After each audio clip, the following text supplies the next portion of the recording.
El Perú a inicios de la República, 1827 a 1890.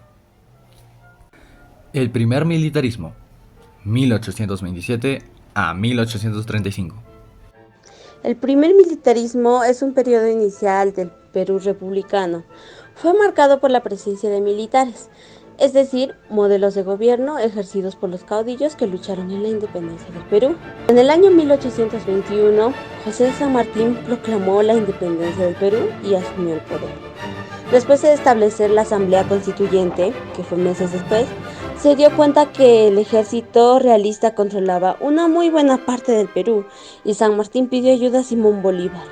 Hubo una conferencia en Guayaquil del 26 al 27 de julio de 1822, donde no hubo un acuerdo fijo. El mariscal José Domingo de la Mar y Cortázar fue el primer presidente constitucional del Perú. Llegó a ocupar dos grandes cargos en el Perú. Fue presidente de la Junta Gubernativa desde 1822 hasta 1823 y fue presidente constitucional desde 1827 a 1829. Primer esbozo de presupuesto, que fue en 1827, se presentó al Congreso una lista de ingresos y gastos públicos. Promulgación de la Constitución Liberal. En 1828 se reemplazó la Constitución vitalicia jurada el año anterior. En su reemplazo se dio la Constitución de 1828 y se postergó su promulgación y juramento público a causa de un terremoto ocurrido. El Tratado de Piquita, 1828. Bolivia se encontraba bajo el control de la órbita gran colombiana y ocurrieron movimientos rebeldes donde Sucre fue herido. Gamarra invadió Bolivia para ayudar a Sucre y firmó con el gobierno de Urquiña el Tratado de Piquita y gracias a eso el Perú afrontó la guerra con la Gran Colombia. La guerra con la Gran Colombia se desarrolló en dos frentes, naval y terrestre. En el aspecto naval, el Perú tuvo éxito al bloquear la costa del Pacífico de la Gran Colombia y ocupar Guayaquil. Sin embargo, en la batalla terrestre, que fue más relevante, la batalla de Tarqui, la Gran Colombia salió victoriosa. Finalmente, se firmó el Convenio de Girón, por lo cual se establecía el retiro de las tropas peruanas del territorio colombiano que había ocupado, es decir, Guayaquil y Loja. Confederación Perú-Boliviana, 1835 a 1839.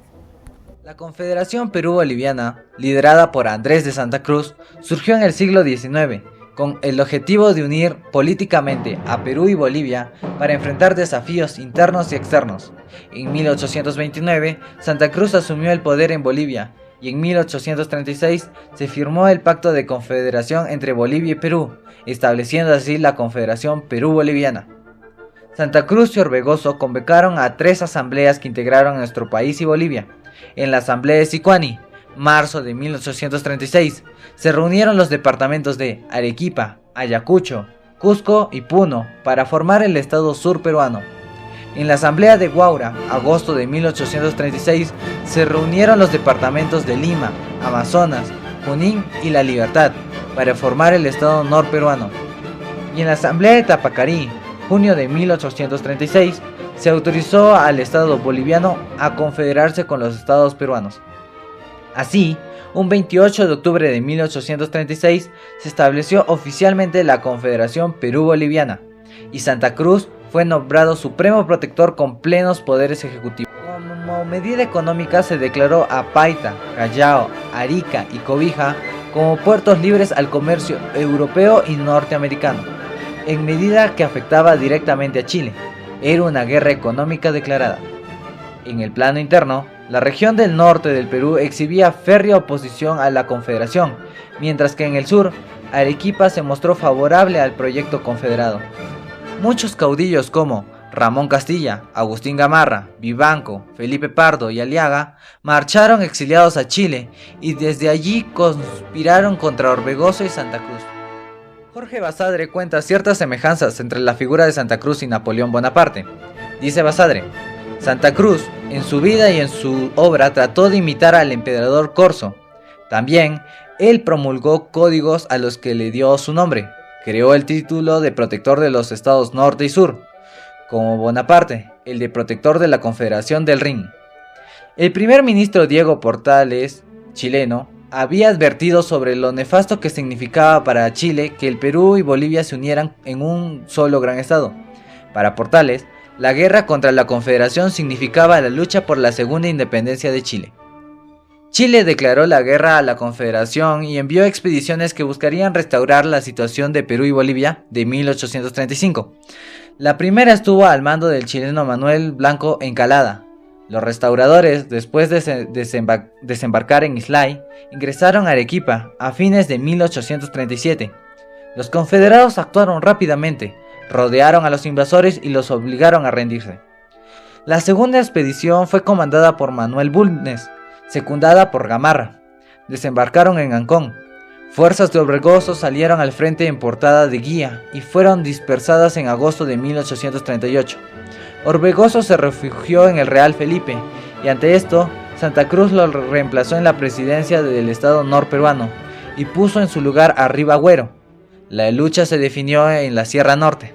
La batalla de Yungay, librada el 20 de enero de 1839, significó el fin de la Confederación y la destrucción de su ejército. En las tropas restauradoras destacó el accionar de Ramón Castilla. Segundo gobierno de Agustín Gamarra, 1839 a 1845.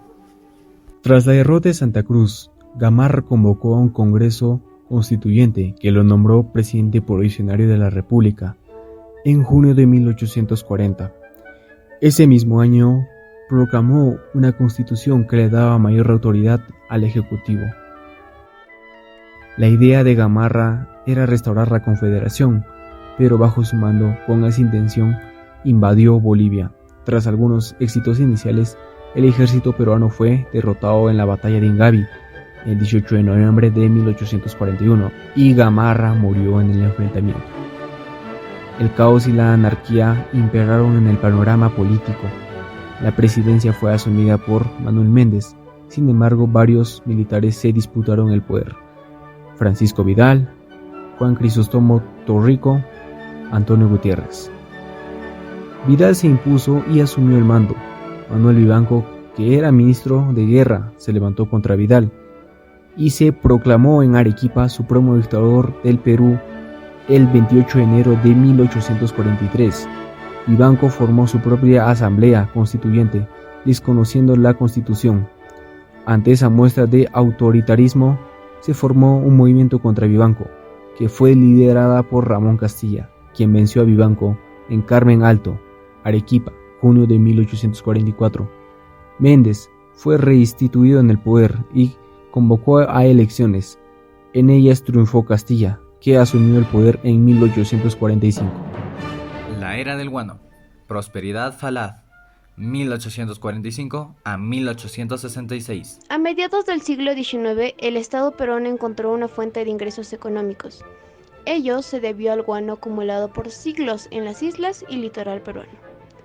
Europa y Estados Unidos, en pleno crecimiento industrial y urbano, necesitaban esa eficaz fertilizante de las tierras de cultivo para poder cubrir las demandas alimenticias de sus cada vez mayores poblaciones.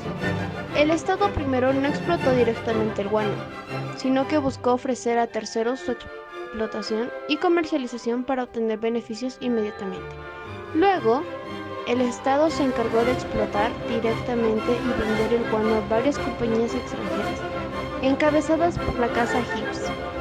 El gobierno peruano solicitó adelantos reiteradamente a los contratistas. El gobierno de Castilla entregó la administración del guano a un grupo de comerciantes peruanos, asociados bajo el nombre de Compañía de Consignatarios Nacionales. Estos comerciantes pasaron a tener el control de la venta del guano en el mercado inglés, este sistema que duró hasta 1869. A la larga resultó perjudicial para el país, pues primó una política de empréstitos o adelantados. Los beneficiados fueron los consignatarios, que constituyeron una clase económica poderosa.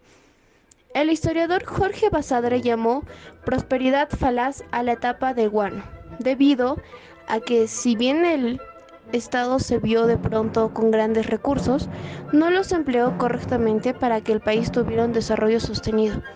El dinero sirvió sobre todo para el pago de salarios de la burocracia civil y militar, la construcción de ferrocarriles sin utilidad práctica y obras públicas suntuosas.